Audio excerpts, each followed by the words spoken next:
అప్పుడు దేవతలు ఋషులు బ్రహ్మ వద్దకు వెళ్ళి, మహానుభావ, నువ్వు వెళ్ళి ఆ తారకుడి చేత తపస్సు మారిపించి లోకాలను కాపాడు అని వేడుకున్నారు. బ్రహ్మ సరస్వతీ సమేతుడై హంసవాహనం మీద తారకుడి వద్దకు వచ్చి, తారక, నీ తపస్సుకు మెచ్చాను, ఏం వరం కావాలో కోరుకో అన్నాడు. తారకుడు పరమానందంతో బ్రహ్మకు నమస్కరించి, ఓ బ్రహ్మదేవుడా, నువ్వు వరాలిస్తాననగానే నా తపస్సు ఫలించింది. నాకు 3 లోకాలను జయించే శక్తిని ఇవ్వు. శివుడి వీర్యాన పుట్టిన వాడి వల్ల తప్ప నాకు మరెవరి వల్ల చావు లేకుండా వరమియ్యి. నాకు కావలసినవి ఈ 2 వరాలే అన్నాడు. బ్రహ్మ తారకుడికి అతను కోరిన వరాలనిచ్చి సత్యలోకానికి వెళ్ళిపోయాడు.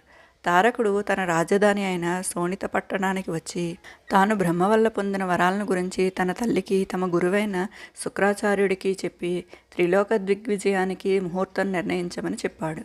తారకుడు లోకాల మీద దాడి చేయడానికి బయలుదేరడానికి శుక్రాచార్యులు ముహూర్తం పెట్టాడు.